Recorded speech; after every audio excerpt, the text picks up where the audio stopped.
historia porque es bonito, ¿no? Algo muy interesante dentro de todo. Bueno, ya de lo que hablaron de 1910, 60, bueno, 74, 1982, hubo un cirujano plástico, si no me equivoco, fue un ginecólogo, que si no me equivoco fue francés o inglés, que reportó la primera liposucción. ¿Ya? Eso fue, si mal no me equivoco, en los años 20, 30.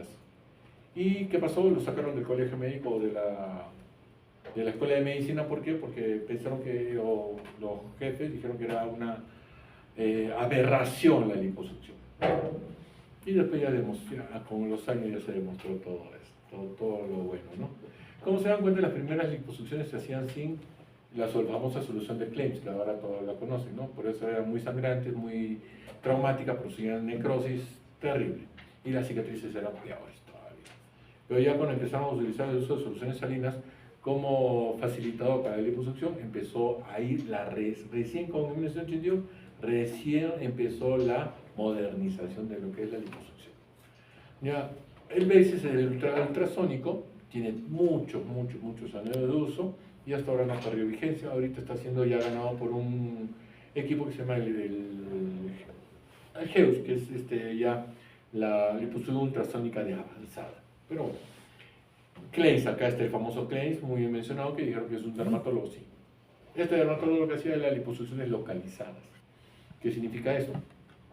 Y que la hacía en consultorio. Entonces, como era algo doloroso, le puso lidocaína. Como sangraba mucho, le puso epinefrina. Y como la lidocaína duele cuando se inyecta, porque es ácida, le puso bicarbonato. Y con eso conseguía mejores efectos, menos dolorosos, menos molestosos. Pero igual es doloroso. Si ustedes han escuchado a pacientes que se han hecho sus liposucciones con anestesia netamente local, sufren duro. ¿Ya? Y por eso actualmente ya utilizamos solución de Kleins modificada, en la cual, como ya le ponemos anestesia raquídea, ya no utilizamos la lidocaína porque ya no necesitamos anestésico. Ya no necesitamos el bicarbonato, ¿por qué? Porque ya no necesitamos la lidocaína. Pero sí sigue siendo básico la epinefrina. Y ya muchos doctores empiezan a colocarle ácido tranexámico, por ejemplo, para que no sangre demasiado, también como un apoyo. Empiezan a poner dexametasona para que disminuya más rápidamente la inflamación. Entonces son algunos agregados que ya con el tiempo y por experiencia de muchos médicos van siendo puestos en funcionamiento. Ya empezaron ya las tecnologías láser, el Smart Lipo, el PAL, todo esto, pero el detalle es que el láser no son para grandes cúmulos grasos, no para toda la barriga, sino es para pequeños cúmulos grasos para dar detalles. O también como, acá dice extracción más precisa de recuperación, pero como asistida. ¿Qué significa? Hemos usado una buena lipo y utilizamos el láser para que la piel se contraiga mejor y pegue mejor. ¿Ya? Como, por eso se habla de liposucción convencional asistida por láser. ¿Ya? Que en muchos sitios dicen lipoláser, pero no es lipoláser, es lipo convencional asistida por láser o complementada. Y ya lo último, que han salido ya muchas técnicas quirúrgicas con respecto a las nuevas altas definiciones. Por ejemplo, y eso se lo comenté a uno de los grupos, tenemos las técnicas de URAF. ¿Cuál es la técnica de URAF? Es la técnica en la cual la grasa que se extrae se pone por dentro de las cápsulas musculares. Puede ser de los rectos, puede ser de oblicuo menor, oblicuo mayor, puede ser en pectorales, puede ser en deltoides, puede ser en bíceps. Entonces crean imágenes muy adecuadas que pareciera que hubiera aumentado músculo. Y perfila mejor el músculo. ¿Y qué es lo que pasaba antes? Antes cuando hablaban de la demarcación, lo que dejaban era lipaban acá y dejaban el colchón de grasa acá. Y lipaban un poquito acá y parecía que era un enrejado nomás para que se vea los cocos. Pero tú tocabas cada coco y una bola de grasa cada lado. Pero ya con las técnicas de URAF, ¿qué fue lo que se palpaba? Se veía como si hubieran hecho eso, pero tocabas todo durito, músculo. ¿Por qué? Porque la grasa no estaba por encima de la fase muscular, sino que estaba por debajo de la fase muscular. Por lo tanto, se sentía endurecido. ¿Ya? Esa es la técnica de URAF que se está utilizando también actualmente y con muchos otros grupos de técnicas Acá parece que acá lo que han hecho es han lipado acá, han dejado un colchón graso y han lipado acá. Le da forma, sí, pero tú tocas eso y el paciente sigue sintiendo grasa.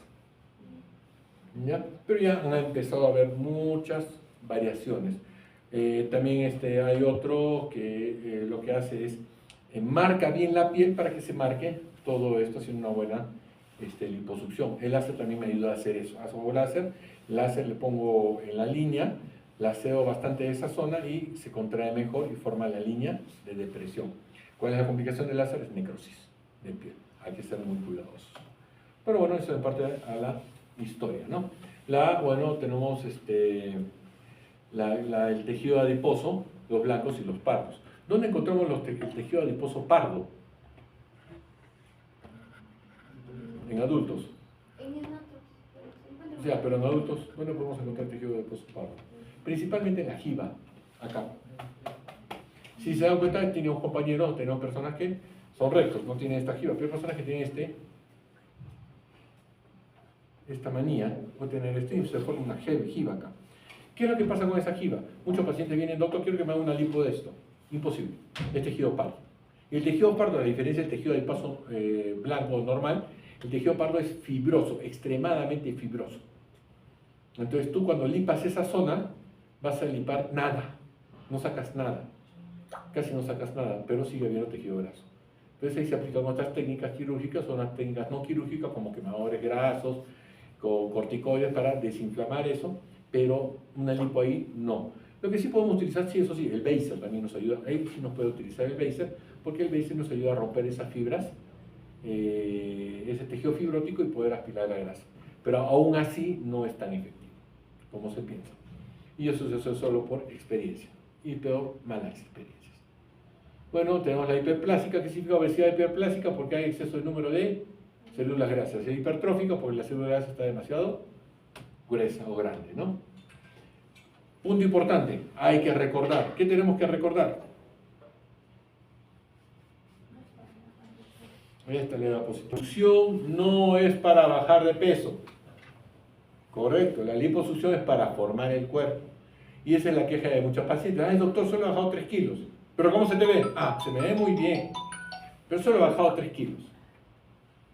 Y eso que se le ha sacado como 5.000 centímetros cúbicos de grasa.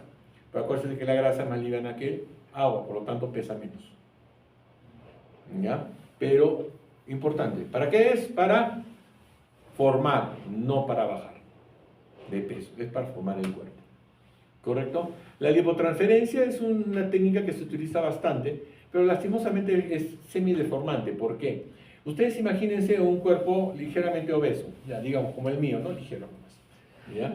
Pero, ¿qué es lo que pasa si tómelo como un cuerpo femenino que hace la lipotransferencia? Entonces sacan la grasa solo de la cintura y la ponen en glúteo, que es lo que más buscan. Pero ¿qué es lo que pasa? Bajan esto.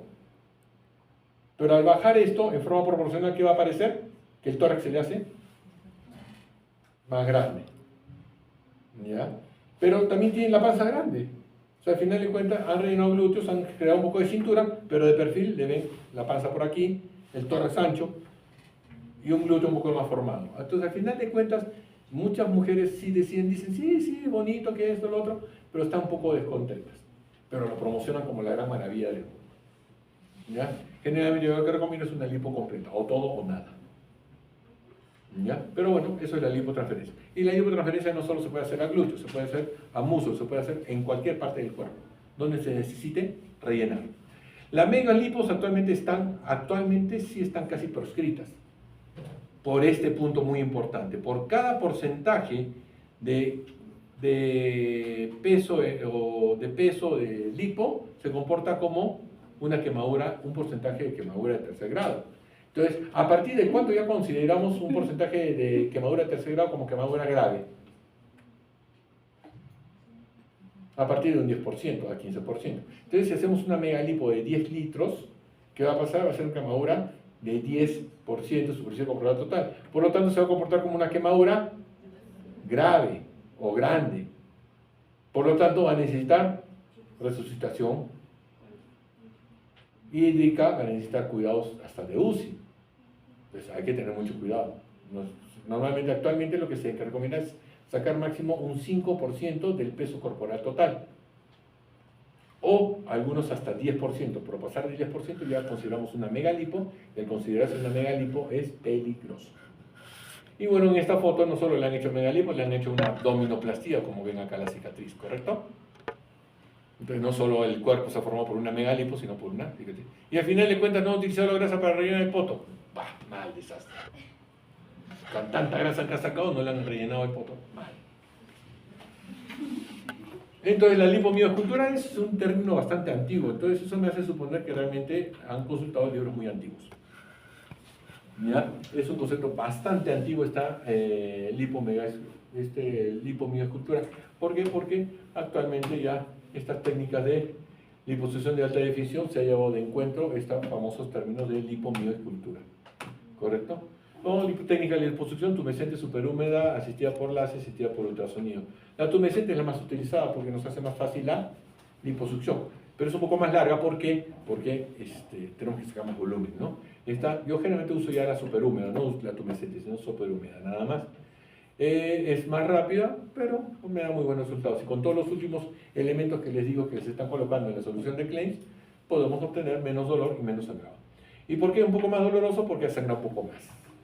Ese es el detalle. Cuando hay más sangre, más duele. Acuérdense que la sangre fuera del vaso sanguíneo es extremadamente irritante y doloroso. Dentro del vaso sanguíneo no pasa nada, pero fuera sí produce bastante irritación y dolor. La asistida por láser, esta la que les decía, asistida por láser. Es una liposucción convencional en que le sometemos al láser para mejorar la contracción de la piel o para darle unos detalles de marcaje. ¿Ya? Pero sigue siendo convencional. Pero en muchos sitios, ¿qué es lo que hacen? Dicen lipo láser. Entonces, engañan mucho a la gente.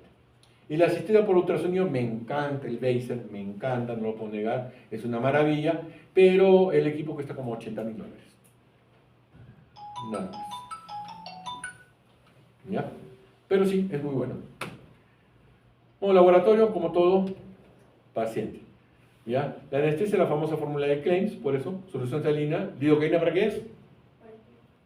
Para que no le duela. ¿La epinefrina para qué es? Para que no sangre. ¿Bicarbonato de sodio para qué es? Para que no duela la lidocaína. Increíble, ¿no? Le ponen algo para que no duela lo que vamos a hacer para que no duela. Bueno, pero entonces, ¿qué es lo que tenemos? Ya no utilizamos lidocaína porque le ponemos anestesia regional o general. Y entonces, por lo tanto, ya no utilizamos bicarbonato de sodio, pero estamos aplicando dexametasona como antiinflamatorio y estamos agregando ácido tranexámico como antihemorrágico agregado, ¿no? Cambia.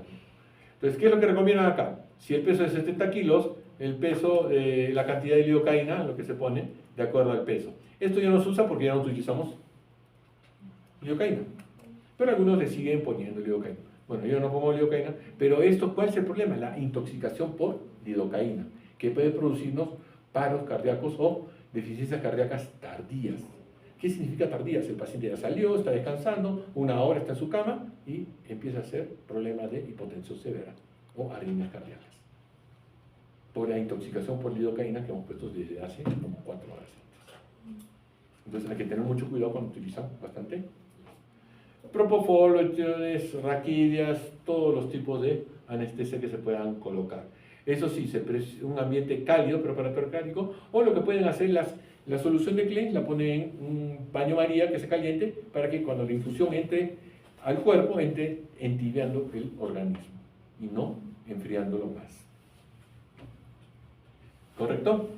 Y bueno, los diferentes tipos de cánulas, en el cánula acá faltan las basket, pero bueno, y el equipo de liposucción. ¿Correcto? Son diferentes medidas, de 6 milímetros de ancho hasta 2 milímetros de ancho, de acuerdo a qué zona toques y cuánta precisión quieras tener en la liposucción. ¿Por qué? Porque si es una zona, por ejemplo, del brazo, si utilizo una cánula muy gruesa, voy a dejarle surcos que se van a dar. Por eso tengo que usar cánula más delgada para que no me deje surcos y todo, la extracción de grasa sea más pareja y se pueda ver todo más homogéneo.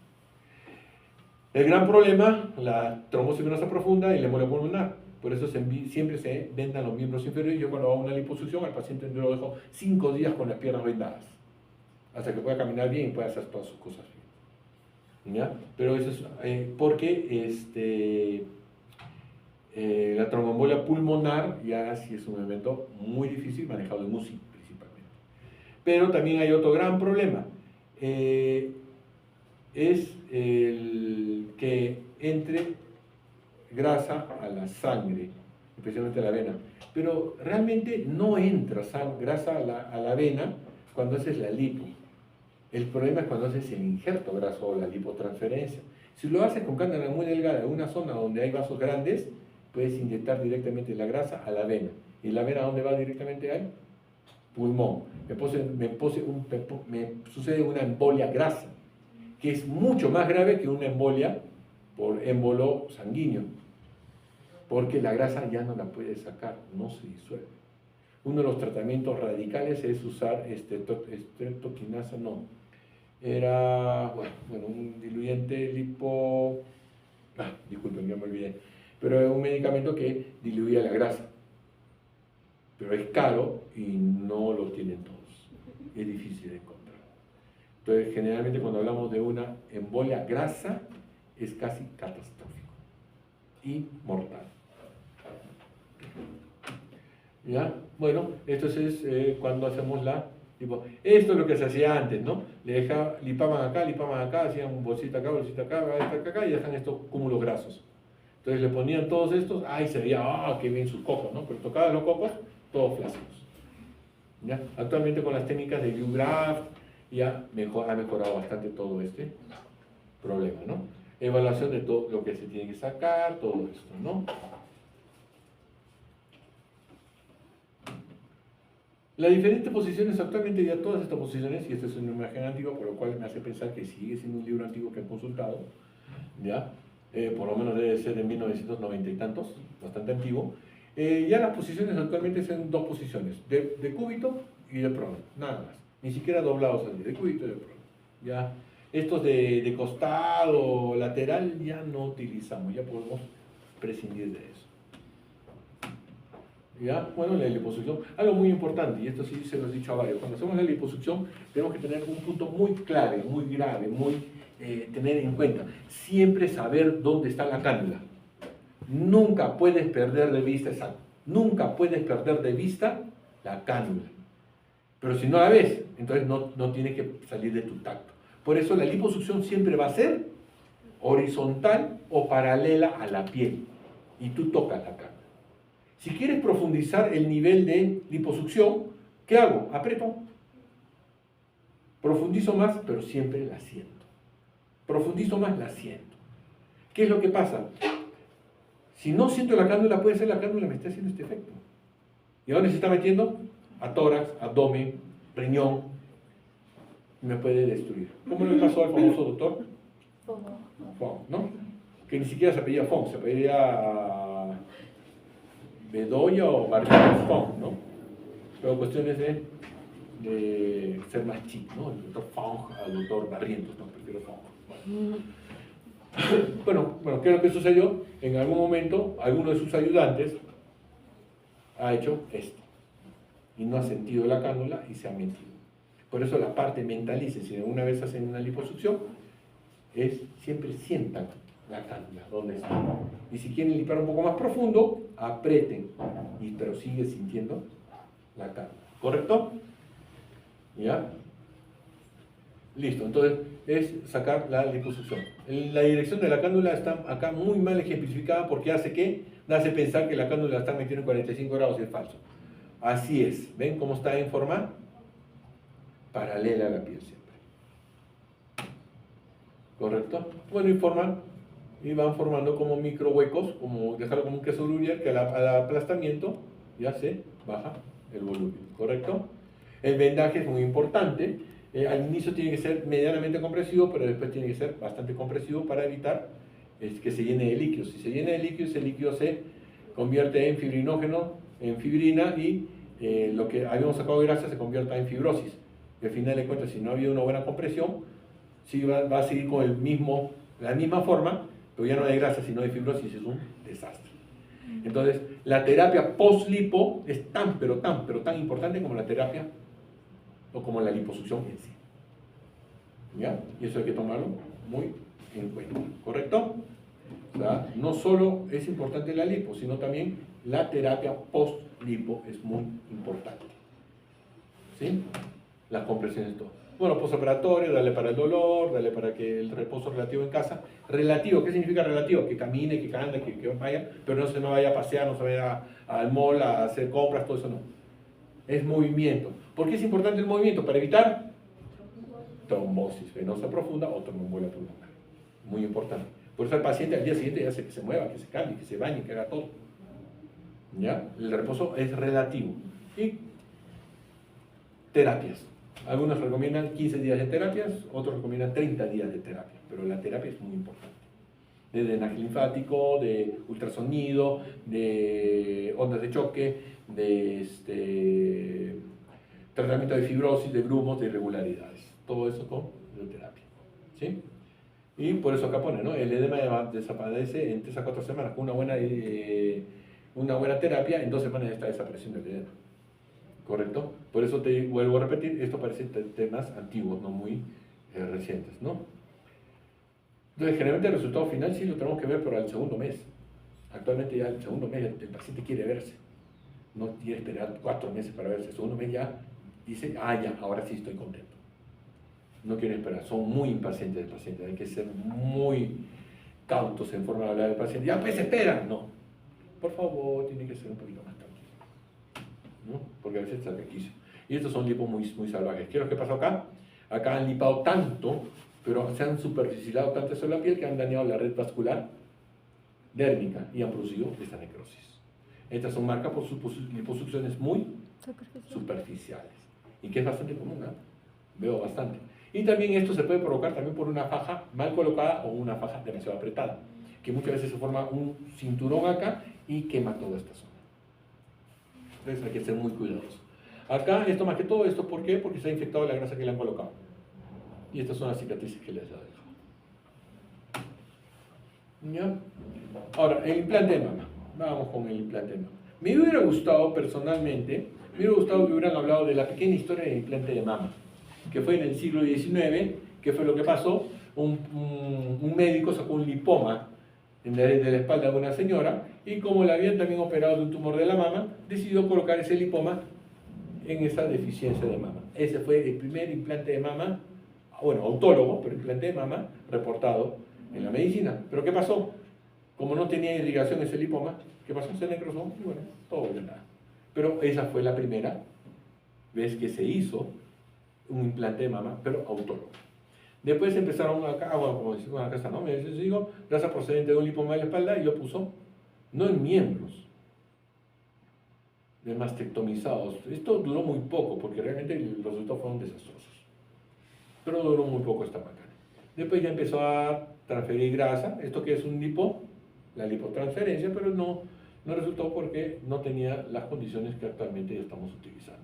Después han empezado a utilizar miles de cosas, han utilizado bolas de vidrio, pelotas de caucho, han utilizado cera como rellenos, o sea, 1000 cosas han utilizado y todos eran cada vez un desastre, hasta que para 1969 empezaron a utilizar, idearon un elastómero, que es la cápsula de la próxima mama, rellena de silicona líquida.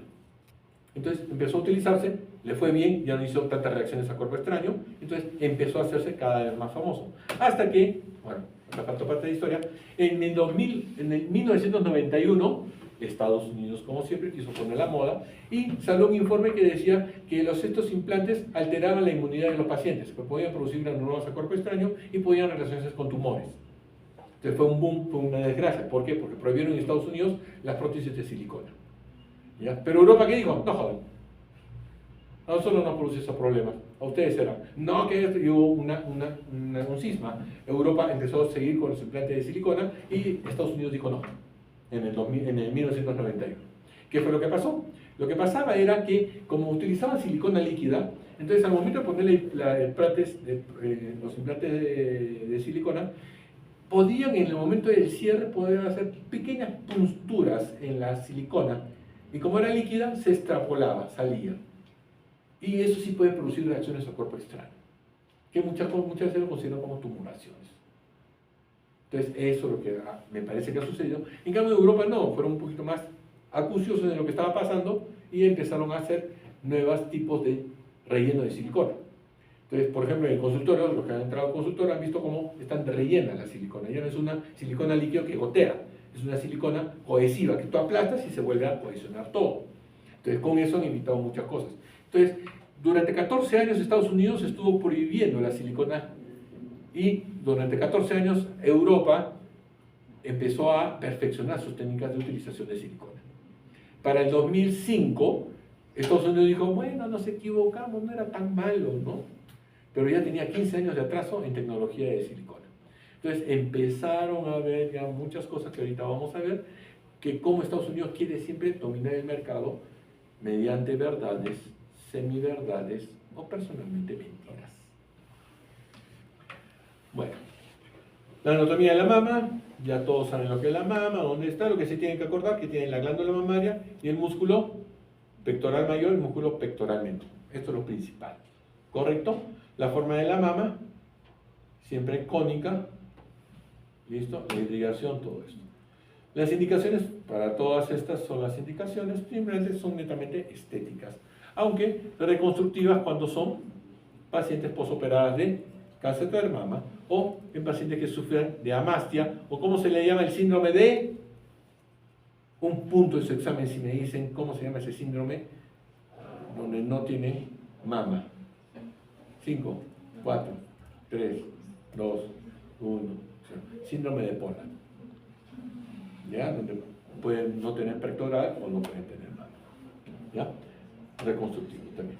Bueno, la clasificación de los implantes de acuerdo a su forma anatómico-redonda, ya dijo todas las conversiones. Esta fue una de las primeras peleas con Estados Unidos. Estados Unidos decía, no, el anatómico es el mejor. ¿Ya? Siempre se usaban redondos, no, el anatómico, hemos creado el anatómico porque el anatómico se ve mejor, se forma mejor, todo esto. Pero después de algunos años, de muchos años, ¿qué se hizo? Se hizo un estudio. Alguien por fin tuvo una muy excelente idea, que decía, vamos a hacer un estudio, ya que dicen que el anatómico es mejor. ¿El estudio en qué consistió? Ya, cogieron unas 30 pacientes con implantes anatómicos y 30 pacientes con implantes redondos. ¿Ya? Fue un estudio ciego. ¿Por qué? Porque se les puso a como 30 cirujanos plásticos reconocidos para que evalúen a cada paciente, mirando, no tocando, solo mirando. ¿Ya? Y cada uno dio su evaluación. Ya, paciente 1 es anatómico, la paciente 2 redonda, el paciente 3, y cada uno puso su apreciación de qué tipo de prótesis les parecía que le habían puesto.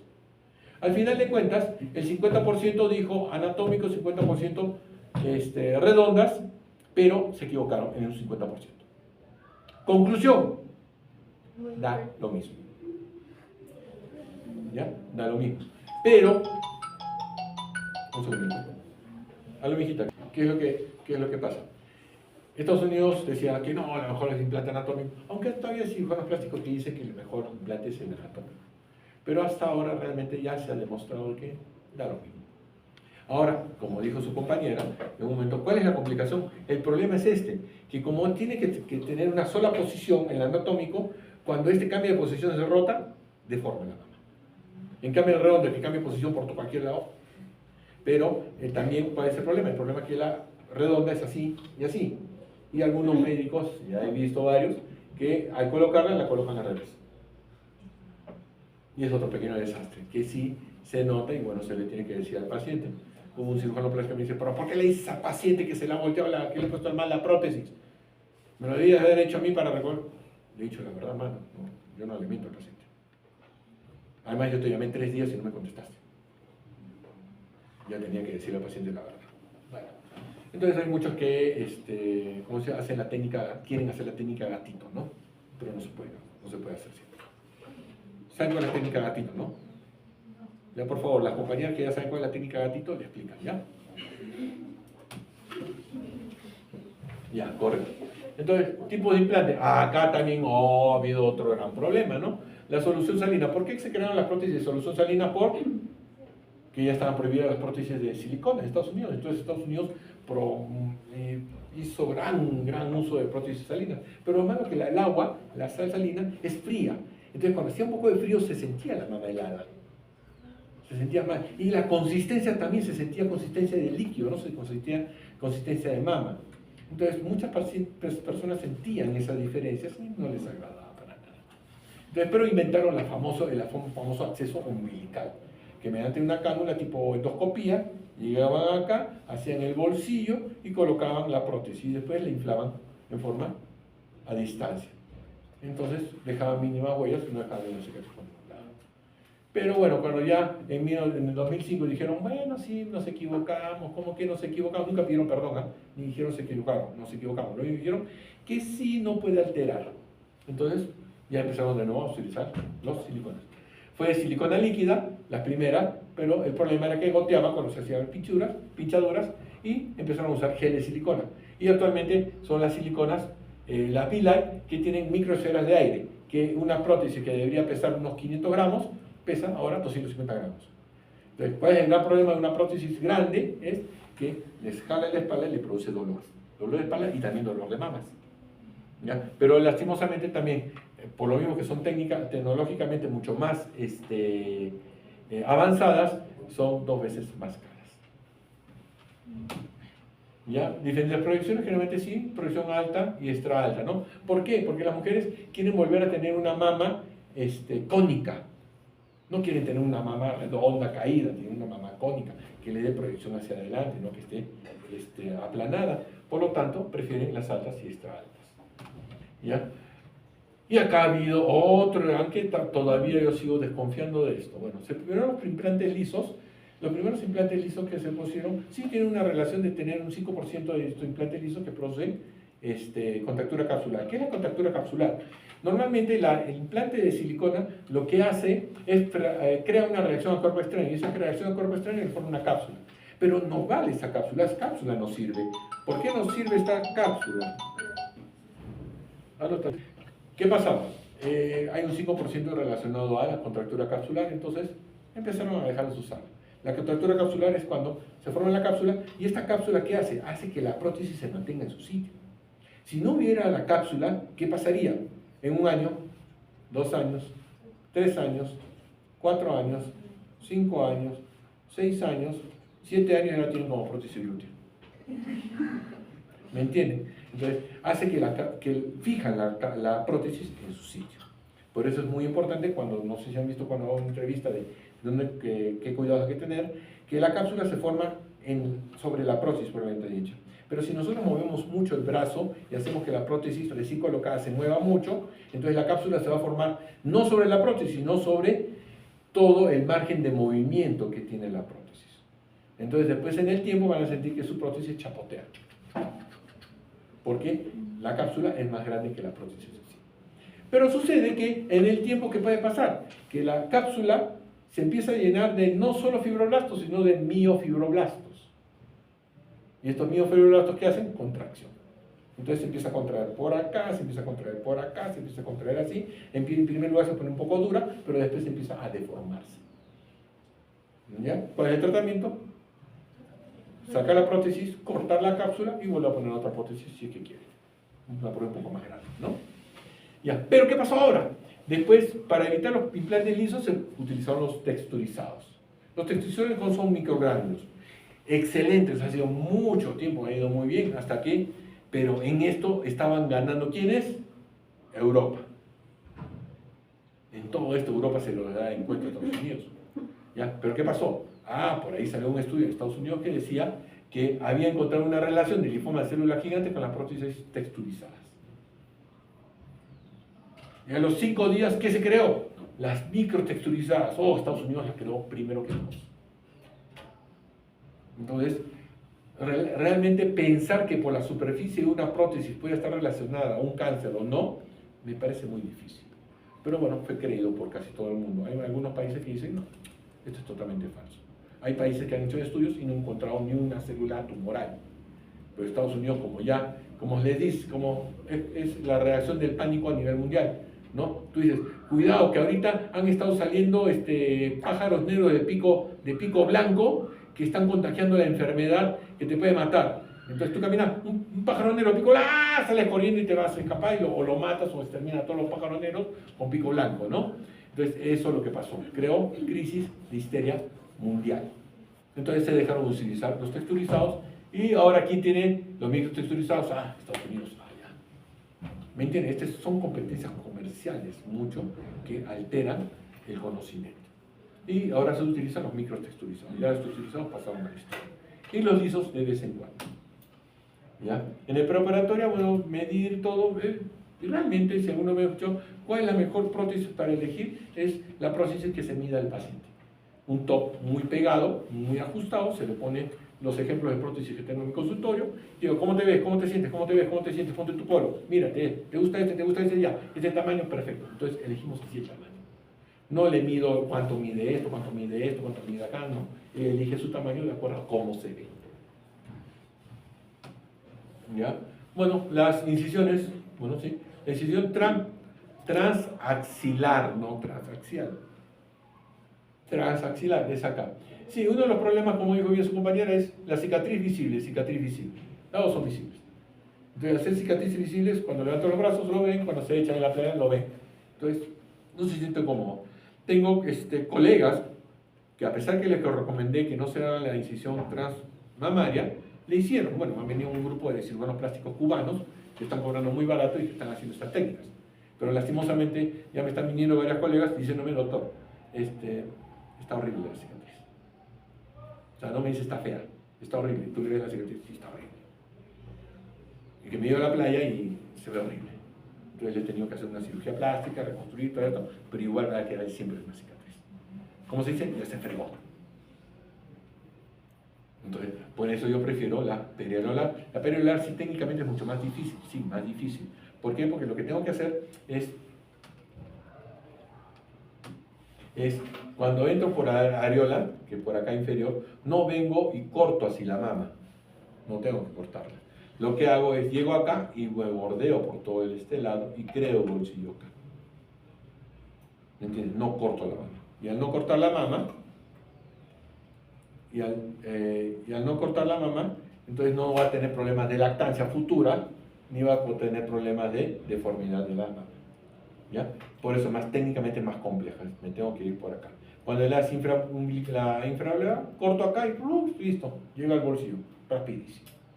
Pero esta cicatriz realmente es muy, pero muy desagradable. ¿Ya? Y la inframamaria, como digo, la periumbilical, olvídese, eso ya no existe. Ahora, la posición del bolsillo. Antes también existía una transareolar, que cortaba la areola en la mitad. Terrible, terrible. Ya ni acuérdense, lo dije por gusto, disculpen. ¿Ya? Entonces, ¿dónde se puede posicionar? Acá dentro del bolsillo, debajo, detrás de la glándula, se puede poner debajo de la fascia muscular del músculo pectoral mayor o submuscular. Esta técnica, personalmente, me parece una mentira. En primer lugar, ¿por qué? La fascia muscular o la fascia es elástica o es inelástica. Inelástica. Entonces vas a poner la prótesis sobre un tejido inelástico. ¿Cómo va a aumentar si no tiene elasticidad? Por favor, no me vengan a engañar. Segundo, entonces, por eso muy bien dijo su compañera, son técnicas en dos planos. Cortan la fascia por abajo para que puedan entrar la mama y puedan levantarla. Pero ahí está, parte superior con fascia y la parte inferior retroglandular. Igual en el músculo si está cubierto por la fascia, no le va a permitir estirarse mucho. Por eso es que arrancan acá, cortan aquí. A nivel de la inserción del músculo entre la cuarta, quinta y sexta costilla, rompen las inserciones musculares del pectoral mayor para que se convierta en una biplanar o en dos planos. ¿Ya? Y como ven acá, ¿no? El plano dual, bueno, lo mismo que todo, ¿no? Acá ven que el músculo cubre casi la mitad hasta va más abajo de la mitad del pezón, pero acá no, acá llega a la mitad del pezón y acá está solo por encimita del pezón. Igual, la técnica tanto supramuscular, ven acá, músculo y glándula. El tipo 1 llega hasta acá, el tipo 2 llega hasta acá, el tipo 3 llega solo este pedacito. Entonces depende bastante de cuánto músculo pectoral mayor tenga. Entonces, esas son las ciertas dudas que yo propongo sobre todo. Bueno, la técnica acá no se ve muy bien qué es lo que se tiene que hacer, pero lo hacen a través de, esta es una técnica, si mal no me equivoco, es submamaria. No es una técnica periareolar, sino submamaria. Es mucho más fácil, definitivamente, pero Lastimosamente la cicatriz es terrible. En el postoperatorio, esta bendita solo se usa cuando se hace la técnica submuscular. ¿Por qué? Porque entre músculo pectoral menor, pectoral mayor, continúa todavía un espacio laxo. Entonces, cuando se pone la prótesis y no se le pone esta venda, la prótesis puede subir. Y cuando sube, ya no la prótesis sale de acá, sino sale de la costilla, de la clavícula. Y se ve terrible. Por eso es importante eso, pero solo en prótesis submusculares. ¿Ya? La complicación más común es la contractura capsular, que ya les expliqué por qué, ¿no? Y empieza a deformarse. El primer paso es que se engrosa la cápsula y se pone la mama un poco más dura. Le conviene a la mujer porque se siente más turgente la mama. Pero después empieza a haber deformidades. ¿Correcto? Implante glúteo. El implante glúteo, bueno, antes se utiliza bastante, pero vamos directo al punto. Directo al punto es que la posición es entre el músculo glúteo mayor. Es intramuscular actualmente la técnica. La forma de las prótesis, pues anatómica, oval o redonda, depende bastante, y esto depende bastante del ancho de la cadera. Si son unos glúteos muy delgaditos, no voy a poner unas redondas. O si son unos glúteos muy grandes, o muy gruesos, o unas caderas anchas, no le voy a poner unas delgaditas. Entonces, la elección va de acuerdo bastante a la forma del glúteo del paciente. ¿Correcto? ¿Ya? Los materiales también son lo mismo. El implante, lo que tienen que entender es que el submuscular no se coloca. ¿Por qué? Porque puede producir daño a los nervios, el nervio ciático. El subfacial, personalmente sigo mencionando, es una mentira. ¿Ya? Y el subcutáneo ya no se coloca porque es un desastre. Actualmente el gol estándar, como dijeron, es el implante intramuscular. Que lo que pasa es que hacemos, el músculo glúteo lo palpamos, o sea, cuando hacemos la incisión palpamos el músculo glúteo y nos metemos al medio, más o menos tratando de dejar 2 centímetros de ancho del glúteo. Entonces empezamos a disecar dentro del músculo. ¿Es más sangrante? Sí, es más sangrante, pero estéticamente queda mucho mejor. ¿Por qué? Porque como tiene una cobertura de músculo, entonces no se nota toda la prótesis, se nota todo un marco liso. Cuando lo ponen subglandular, subcutáneo, se ve la piel se ve así, un poto así y se ve así. Cuando es submuscular o intramuscular se ve así. Cuando es subcutáneo, y cuando es subcutáneo, como no tiene punto de sostén, va cayendo y después se le forma, en esta zona se le forma como una banana fold o como un poto caído. En cambio acá siempre va a mantener el sostén del músculo. ¿Correcto? Entonces la mejor posición va a ser la intramuscular. Acá han hecho disecciones anatómicas donde se localizaría un subcutáneo, donde se colocaría un submuscular y donde se colocaría un subfacial. Esto, sigo diciendo, es una mentira. Las marcaciones, hay diferentes técnicas. Hay una técnica XYZ, pero siempre se toman como puntos de referencia. El trocánter, la espina ilíaca posterior superior y la zona del coxis. Y en base a esos 3 puntos se va haciendo la disección. La incisión, bueno, sí, la incisión, muchos se hacían medial, pero esto tiene tendencia a ser muy dehiscente. Por eso empezaron a hacer unos cortes para mediales. ¿Ya? Depende ya de la experiencia de cada cirujano, es que hace este tipo de cortes. La disección, como se dice, tiene que ser escalonada. ¿Qué se hace? Primero cortamos al medio, después decolamos un poquito y llegamos a la fascia, cortamos la fascia. Decolamos un poquito la fascia y cortamos el músculo, pero no lo cortamos, solo divulsionamos. O sea, primera escalera, medio, segunda escalera acá, tercera escalera acá. ¿Para qué? Para que por la presión del glúteo, cuando se ponga el prótesis del glúteo, si todos tienen una sola línea, puede hacer dehiscencia fácilmente. Entonces, si tiene líneas escalonadas, no va a hacer dehiscencia fácilmente. O extrusión o salida del glúteo. ¿Correcto? Igual como la prótesis de pantorrilla que explicaron, que también tiene que ser escalonada. La incisión o la entrada. ¿Ya? Postoperatorio como de todos. ¿Ya? Realmente en este tipo de procedimientos, la dehiscencia de herida es lo más común que hay, porque es una zona de bastante tensión. Nos sentamos y ¿qué es lo que más se estira? En la zona justo en línea media. Por eso se prohíbe sentarse por lo menos 2 semanas. Es bastante cuidadoso. Pero todo solucionable. El implante de muslo, realmente el implante de muslo actualmente ya no se utiliza mucho. ¿Por qué? Porque se han inventado técnicas como la técnica UGRAF, como les decía, en la cual ahora rellenan el vasto interno, vasto externo, con grasa. Entonces el músculo les crece así. Y si es que no hay, se forma un músculo acá, parece que el músculo crece, ¿no? Pero es solo lleno de grasa. Y si hay defecto acá, en esta zona, injerto graso acá.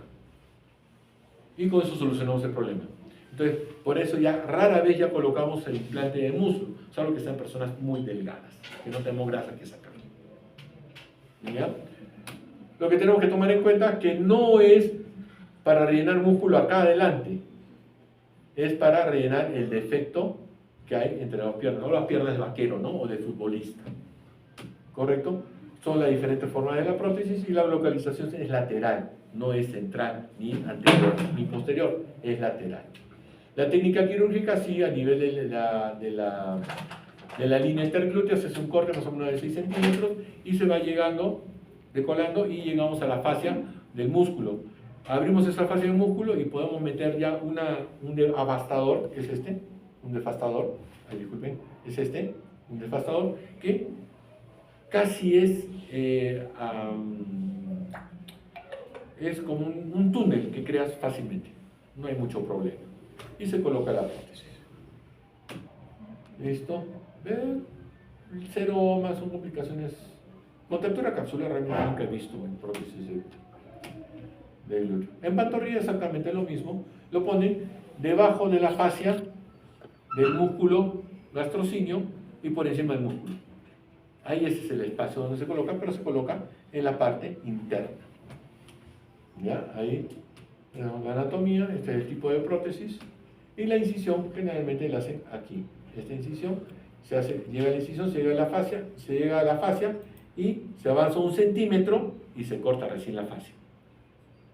No es en el mismo, acá mismo no se corta, sino avanza 1 centímetro, se corta la fascia y se entra al espacio formado por los músculos.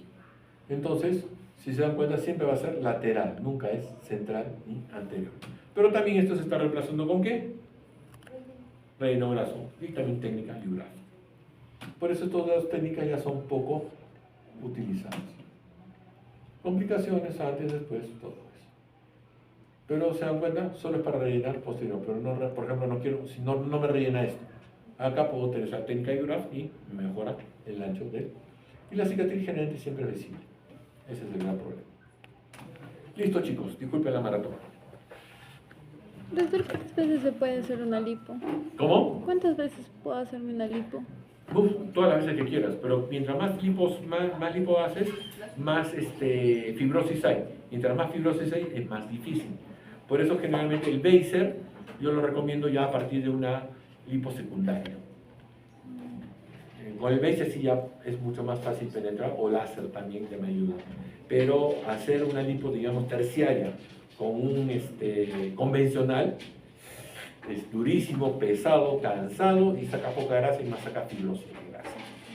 Doctor, en el caso de la lipotransferencia, creo que, escuché que cuando las personas que hacen lipotransferencia, cuando bajan de peso, también van de color, ¿no? Lógico, porque la grasa se comporta como grasa. Entonces, no, como que tienen que mantener su peso. No debo ir al gimnasio. Por ejemplo, cuando hago lipotransferencia al glúteo, si ustedes se dan cuenta, en el glúteo tenemos este detalle.